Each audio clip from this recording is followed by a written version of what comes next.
On this episode of Imagine, Create, Inspire.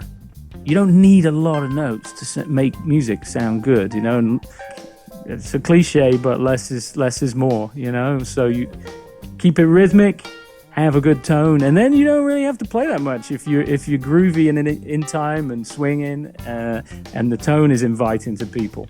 You are listening to Imagine, Create, Inspire, the podcast. Join host Bruce Andrews in conversations with creatives.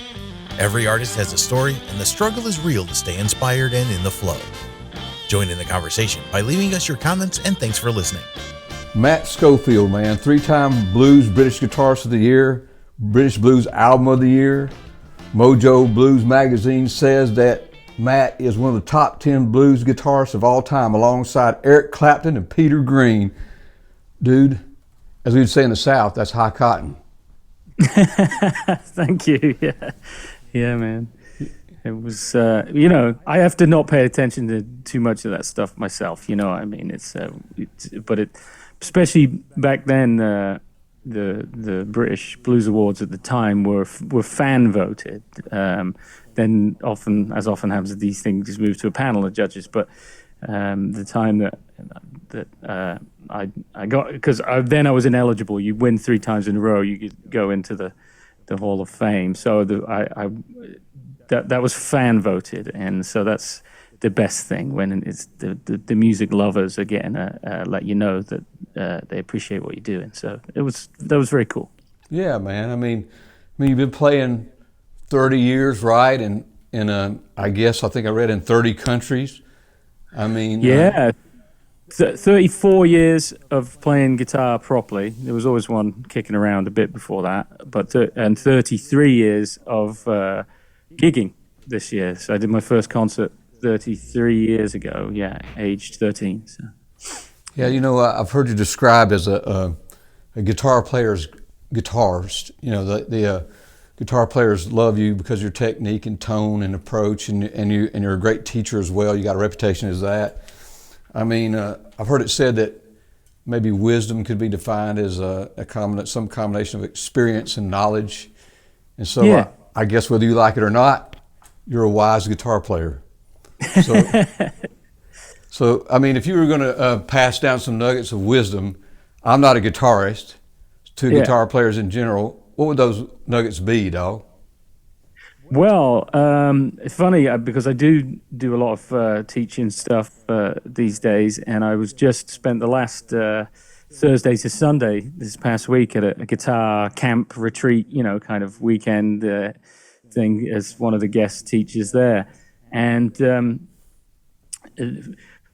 especially these days, there's so much information in the world. When I was starting, I had cassette copies I've made of my dad's blues vinyl records, and I copied them onto cassette and then just rewound and listened again. And so I learned just from like a single source of learning from a limited number of records. And that was my way of learning. These days, there's so much information, like you can go on YouTube, or even I have my courses with a great company called TrueFire. So I've done like maybe 6 or 7 in full interactive instructional courses, and they have tablature and video that you can loop and slow. It's so different, but all that information still only gives you information, and it doesn't give you music. You can learn all the scales, but the scales only tell you what you could play.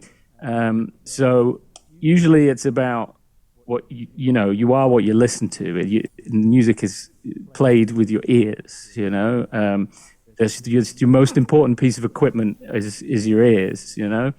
And it's easy to get caught up in people thinking, if they're reading the tablature or watching the video or looking where to put their fingers, learning a pattern. All useful, not bad, but at the end of the day, it's what does it sound like? So the focus should always be on the ears. The other thing I always say is it's all rhythm. Music is all rhythm. Again, the notes are just sounds that aren't music until you put them arrange them in a rhythmic sense. So you can have music without really notes, and the blues especially initially came over, during an unfortunate period in history a long time ago from Africa as just drum rhythms, just rhythms, and then the harmony and the melody was built on that. Well, you can make a groove out of just drums, drum circle, and that's music, and maybe just pitches, but not really notes, So until you organize that stuff with the sounds with rhythm, it's not really music. So you don't need a lot of notes to make music sound good, And I always remember there's so many of my favorite guitar players. Albert King is one of the best examples. He doesn't have like lots of licks at all. You kind of, he's kind of got like three main kind of things he does. But because of how he presents them in the moment and his phrasing and his tone, that's a big important thing. All of a sudden, he just becomes you would sound like a child playing next to him. It's so strong and powerful, and so it's like the guy with the least stuff technically going on is one of my favorite guitarists to listen to, and I never get bored of listening to him. So that says to me there's something more to it than lots of fancy licks, And we all have to find our own way with this stuff, and of course these days there's been so many amazing players that have come before us that it's easy to I'll take a bit of that, I'll take a bit of that, and I'll take a bit of that. But really, we're standing on the shoulders of giants, of guys that created this style, and it's sometimes like it's a cliche, but less is more, So you keep it rhythmic, have a good tone, and then you don't really have to play that much if you're groovy and in time and swinging, and the tone is inviting to people. So yeah, I always kind of try and flip it around in the information age that we have. That's my advice there. So. That was beautiful, man. That was great advice. I mean, it's like just knowledge or information versus application kind of thing. Mm-hmm. How you apply it. I mean, I guess the first time that it struck me that was the truth, having been a fan of the blues for a long time, I think in 1979 I saw B.B. King and Bobby Blue Band with a huge orchestra. I mean, It's like 20 piece. Who can afford to take that out anymore, right? Yeah, no. That's why we're driving around as a trio, and so are a lot of other people, man. It's too many mouths to feed. Yeah, that's right, man. But I was struck. I remember to this day, because it was the first time I saw him live. They had some complex, beautiful arrangements, and jazz-esque, I guess you'd say. Yeah. At times. Yeah. And but yet BB and was just playing grace notes. It seemed like. Yeah. I'm sure it's more sophisticated than that, but he was saying so much with those notes. Yeah. Well, BB is known for his one note, but he is a very sophisticated player, and there's something about in order to kind of refine something down to this simple perfection requires an understanding of the sophisticated elements of it, so it's the same as you see some of like Picasso's black and white just line drawing, when an artist can do 3 brush strokes on a blank page in one color and create an image it resonates with you. Well, that's kind of the highest level of art, is to get something down to its very essence and have it speak to people. So I think of guys like BB like that, and I've got like so many live recordings I've collected over the years of BB, probably more than just about anybody else in my collection. And there's periods where he is playing like quite incredible sophisticated stuff, and you can hear his influences of like Django Reinhardt, Charlie Christian more on the jazz side, because he came from a period where jazz and blues were not really separate things. It was all just American music, from the South, really. So it's just he's includes all of that, and as you say, with the big orchestra, it's more like a big band. But of course, BB's got that deep Mississippi blues feel as well, because of where he was raised and came out of, you know. So it's all the same, really, but it's sort of elegant sophistication, you know, and that's what I like. I like that brand, elegant sophistication. Or elegant simplicity, really. Yeah. I think that's maybe even better. Yeah. I like that, man. I mean, do you feel like you mentioned that back then? I'll just say back then that perhaps the genre separation wasn't there. You know, like Big Bill Broonzy and all those guys were going out doing whatever it took to entertain.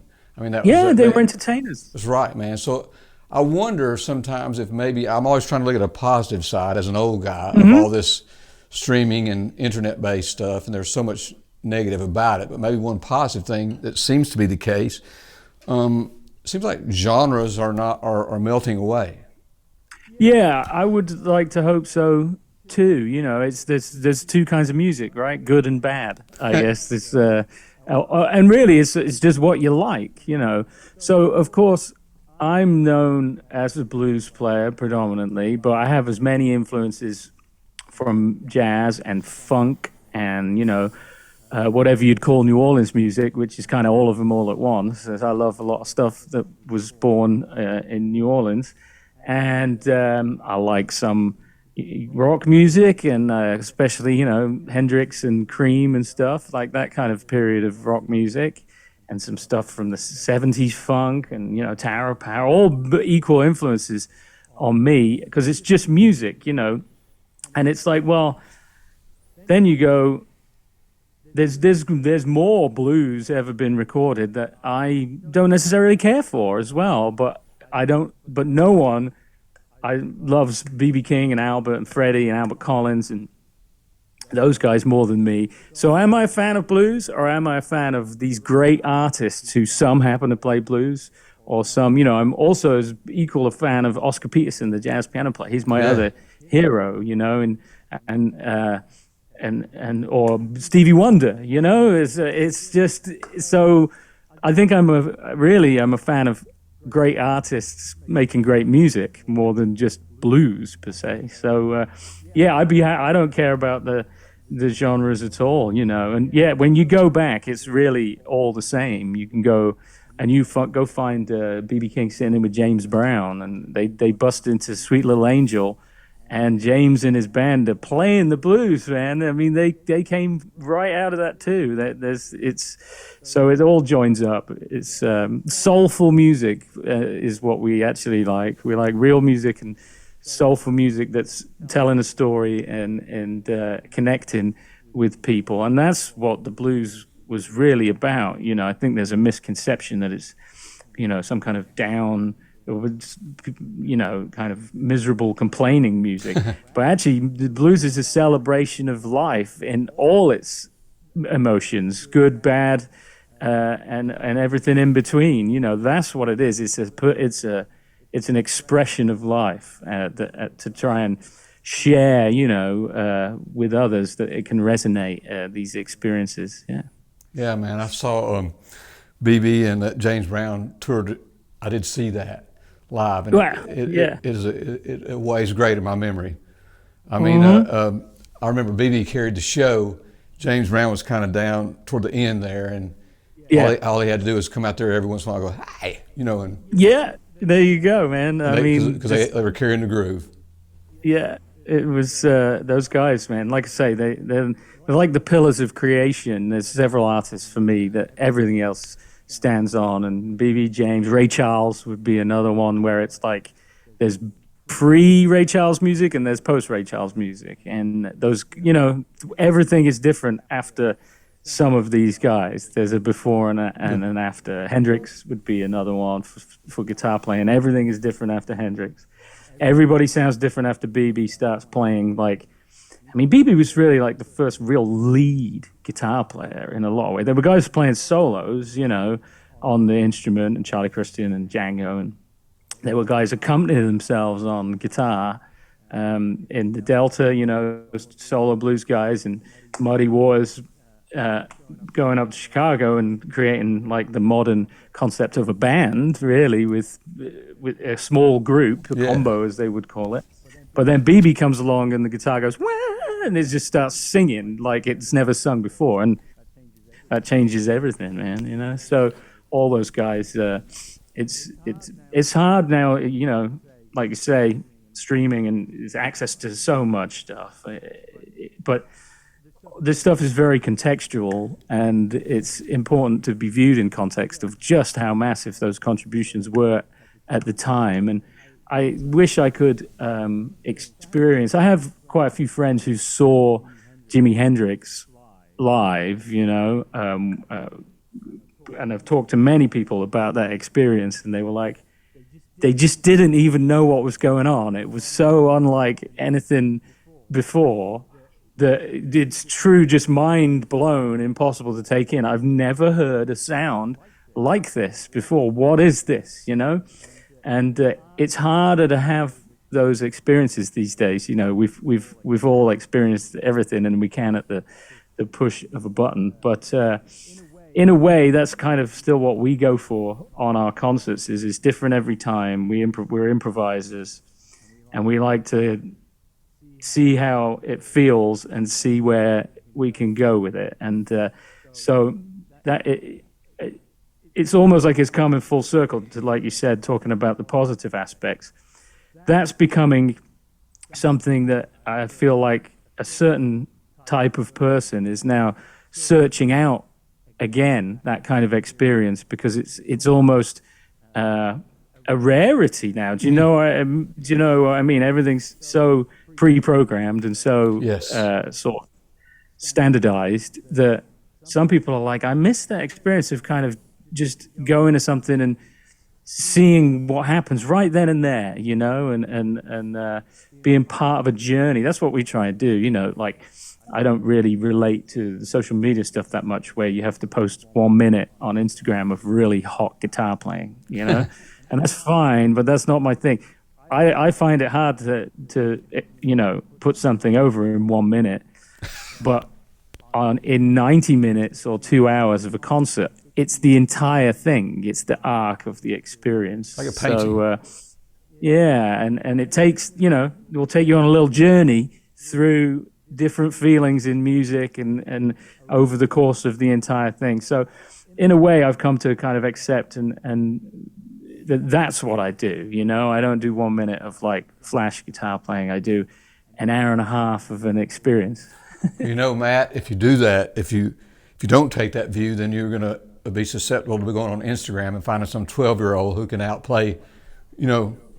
It's like, and there's plenty of those. No matter what you play, it's like some prodigies on there, you know, with a 1 minute clip, you know, just blazing.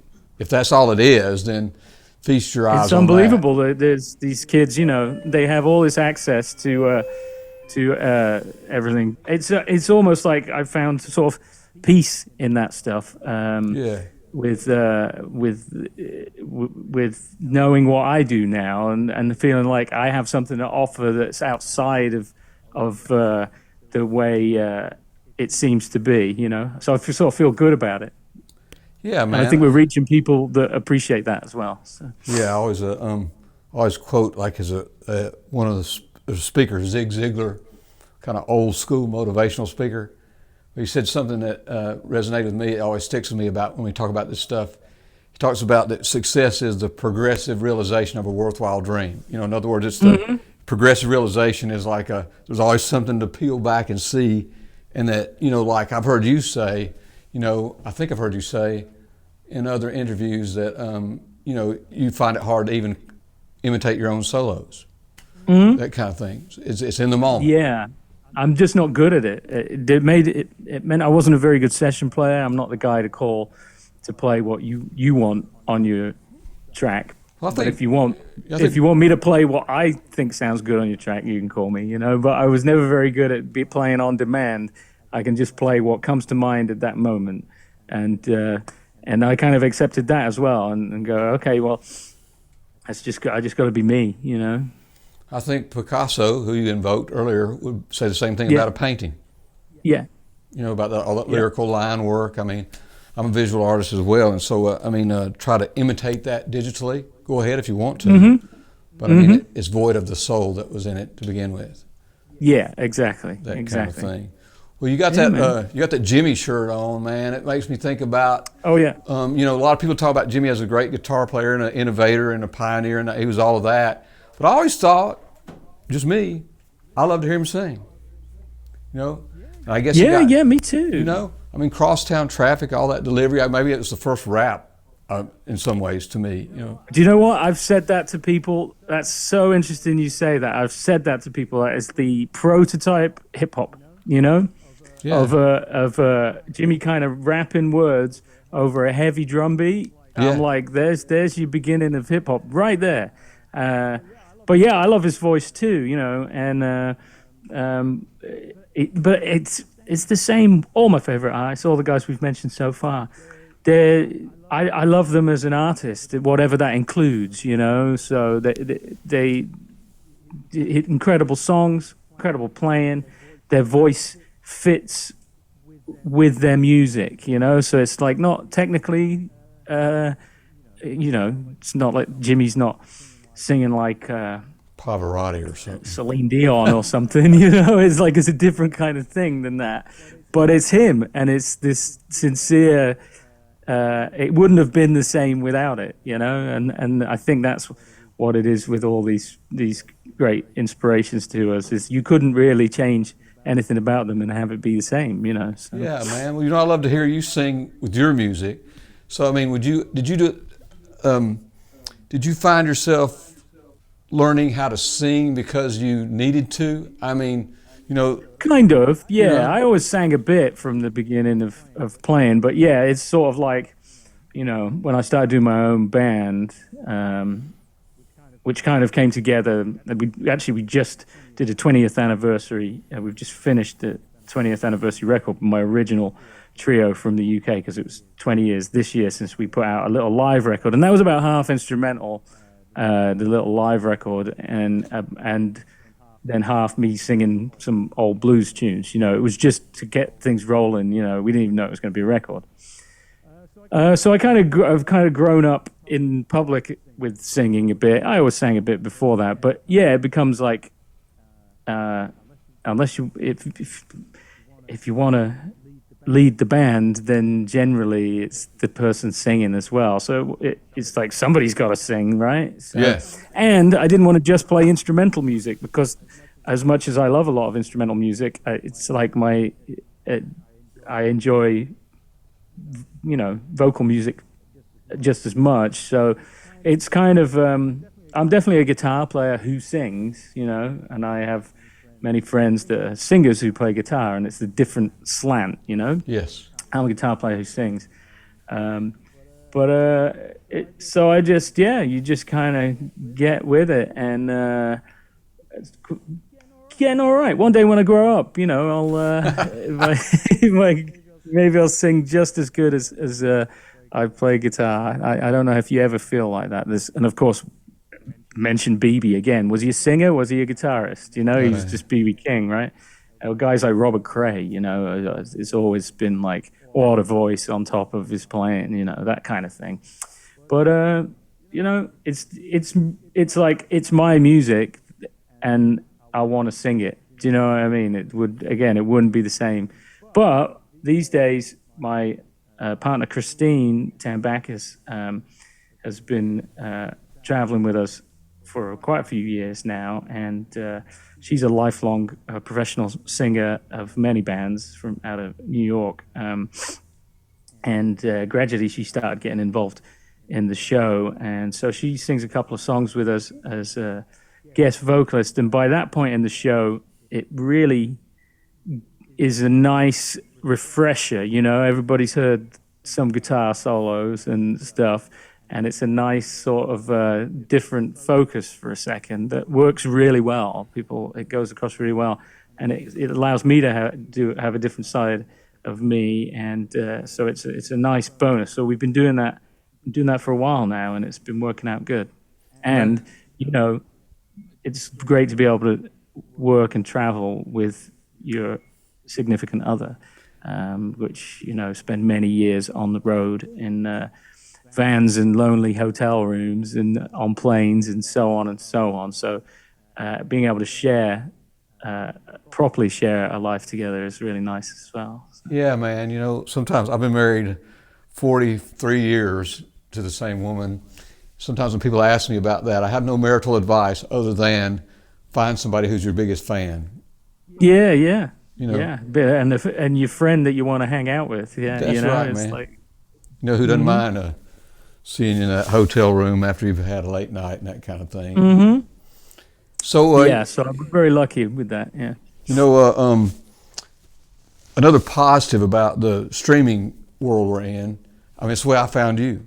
I mean, I'm dialed in some electric blues. I'm doing something else. I got my earbuds in, and all of a sudden this shit rolls up I really like. I'm like, who's that? And it's Matt Schofield. You know, it's like, right. So I'm turned on to the whole. So I switched to the album. It's magic. You know, that kind of thing. I hate nobody's not making any money off of it, but you know, at the same time. Yeah. Well, yeah, we could talk about that all day, couldn't we? But you know, and it's one of the reasons that I've over the last few years focused on some of the instructional material as well. So you know, because that does help pay the bills, you know. So and I enjoy it a lot. It's very rewarding, the teaching side of things, you know. But you'll find most of us have to do that these days, and you know, not that I you know, begrudge doing it, you know, but it wasn't necessarily what I had in mind. But that's where we find ourselves. So you make the most of it, you know, and then go back and get out there and do what you really do, you know, which is play music with other people. So, yeah, man. Actually, I should say, go right back to your first question, and advice for musicians or guitar players, playing music with other people as well. I started to play guitar to have a band, to make music with my friends. That was the whole, you know, incentive, was to like, so the minute I decided I was playing guitar, I started a band, and we all got together, my friends in school, you know, and we sucked, and then we sucked a bit less, and then we sucked a bit less, but all together, you know, and the entire process was always that. Anyway, I'm digressing back to where we started, but it just dawned on me how important that is. Nah, man, it makes total sense to me. I mean, this whole thing resonates with me. I mean, on my wall in my office, I have a picture. I have the album cover framed of Johnny Winter's first album, and it was live in the studio. I didn't know it till after the fact. But that chemistry that I heard, I just knew it was real. Yeah, yeah, and that's still how we have to. We have to play. All my records have been like that. It has to be all in the room, and actually one of the reasons why it's been even longer than I hoped for a new album is because we started work on the it was a 15th anniversary record at that point before the pandemic, and then I couldn't get together with my guys because they're in the UK for this particular record we started.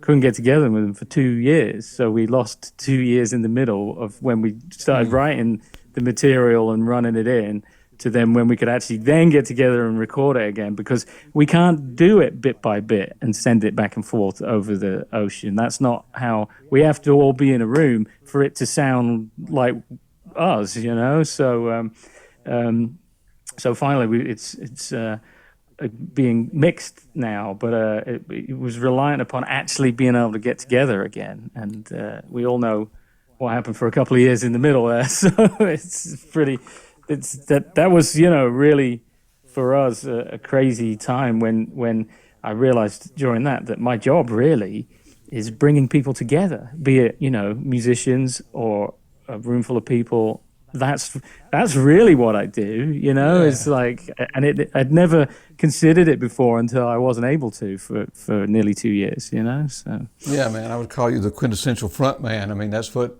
you get tagged with, and so you're the ringmaster and everything else in that regard.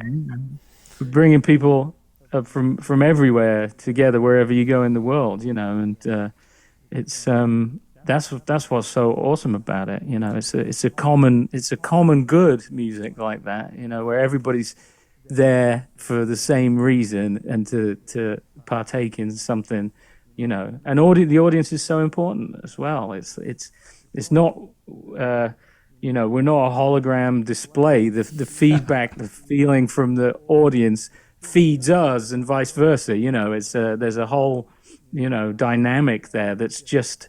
And as lucky as we are, to have the technology we have, just like now, I didn't even know what Zoom was until the start of the pandemic, and I didn't have a home studio. I had to build all of this that I'm sat here with because of that. And thank goodness I had it. I was able to do things via the internet during that time when there was no gigs, but there's still no replacement for me than getting in a room with other real life human beings and playing music together. That's what I still wanted to do in the first place and still love to do. So. Amen to that. So is the new project, is it the organ trio or is it guitar, bass, and drums? It's the new album, which has been mixed now. It's a 20th anniversary of my original organ trio that with my first couple of records were with. And we've always continued to play together on and off. It's Johnny Henderson and Evan Jenkins. I went to school with Johnny, the organ player. So I've known him 30 years, and we've been playing together a bit less than that. And then Evan, the drummer, I've been playing with for 25 years. He was the drummer in a band that I joined when I just moved to London as a teenager and got a regular gig with a band, and he was on drums. And so actually my whole solo career was built. I wasn't like trying to put a band together and then hired some guys. I started playing with these guys, and it felt so good that I was like, well, maybe this could be my band. It was the other way around. I wasn't necessarily I was just happy to be playing music in any band. You know what I mean? It wasn't like a big drive to be a solo artist. So it just seemed like we wanted to kind of see what we sound like 20 years later, because it was the night before I turned 26 years old on the first live recording that we put out. So things are different when you're 25, 26 or 45, 46, it's different. Yeah. And I'm really happy with it. The only drawback really of that is due to visas for the US, I can't bring John. I used to bring Johnny over, and then he had a couple of kids, so he's been, wanting to be closer to home more often for his kids, Yeah. And the visas are so complicated and expensive for the US that it makes it tricky for them to, unless they're going to be here all the time, which they can't be. So maybe if this new record gets very well received, I'll do some tours or bring them over and get the visas so that they can work here. But they do the rest of the world with me for the most part. We went to Australia a little over a year ago for a couple of weeks. We've been to Japan as a band. So then I have wonderful musicians here in the US that work with me as well. So that's the way you kind of have to do it these days as well. Everybody's got something going on and they can't sit around waiting for me to call. So I have wonderful, but it's like everybody I've played with at this point has been at least like a decade. Do you know what I mean? After a while, you kind of, there's guys I've played with for 25 years that still play with me. Aaron, my drummer, who'll be with me up there in Columbiana, he's been actually with me 10 years this year. He was 23 when he when he joined my first tour, and he hadn't played much blues. He came out of Miami jazz, so he was a young jazz guy. But I thought, all right, close enough, so I told him some records to listen to, and he really did his homework. He really cared.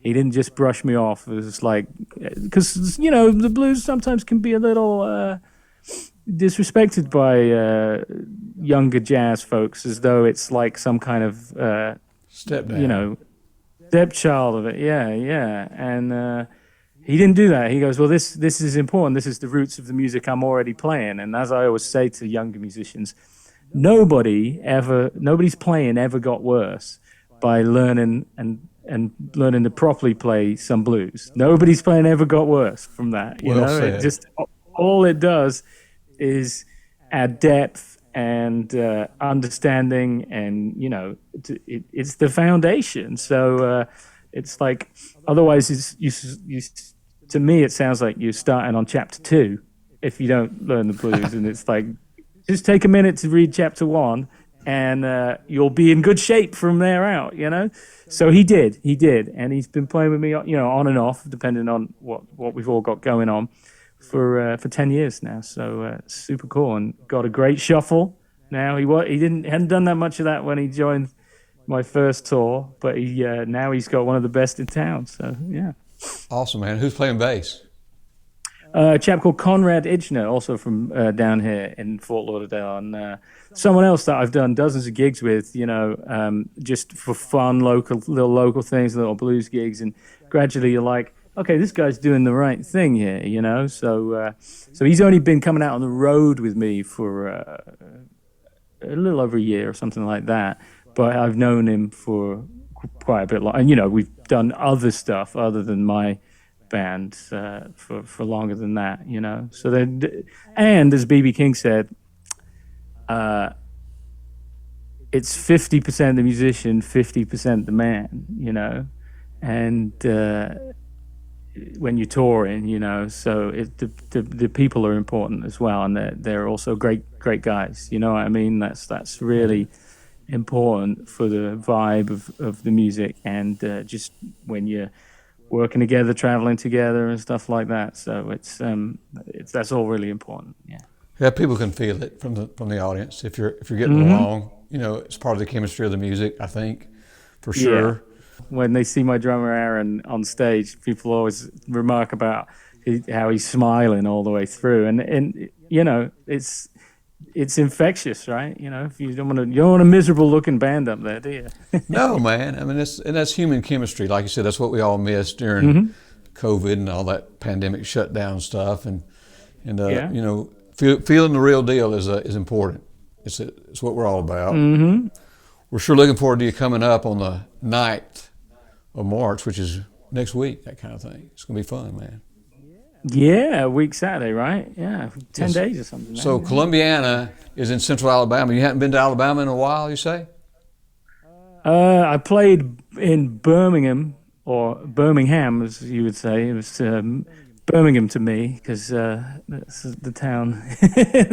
That's the city that I know in the UK. But played there once in 2011, I think. So really not very much. I can't remember exactly the room. It was a double bill with a cool band called the Jamie McLean Band. Yeah. Those guys did quite a lot of shows together back on my first era of touring the US, But it's I have my spots in the country that are safe bets about people knowing about me. Do you know what I mean? And so those are easy to keep going back to. The Northeast, the Northwest, down in Florida, obviously, I do a lot of stuff. And then we kind of, have to kind of have a little try going somewhere new and see how it works out.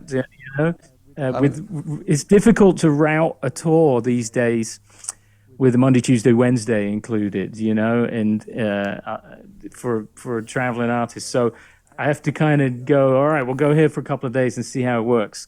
Surgical strikes, see if anybody knows us, Yeah, well, you're our cup of tea, dude. I mean, from my perspective, I often say that that we exist to expose people that we think you should know.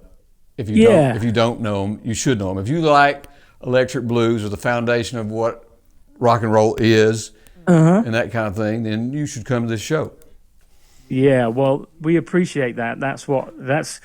We're all in this together these days. It's still like a kind of grassroots type of promotion. The blues never got much mainstream music attention, and it certainly doesn't these days. So we appreciate the real music lovers who are spreading the word for other real music lovers, and that's what it takes. And so often we find ourselves very, very welcome, local arts type venues, that strive to offer something to the local community that's different. In fact, almost everything we do is that kind of thing now. It's and it's really great because it makes for a great show as well. These are people that appreciate the arts across the board, I think, and we like playing for them. So it's our kind of space, Right on, man. We're looking forward to you coming. So me too, man. Me too. It's gonna be fun. We're gonna throw down. Do you? This is off the cuff. Do you do any imitations of Southern accents? I do a pretty good one actually, but I don't think I can just drop into it right now, especially after hearing such an authentic one. I mean, well, I would appreciate it. I'm all right with voices when I'm in the right. I'd appreciate it because I have a really bad British.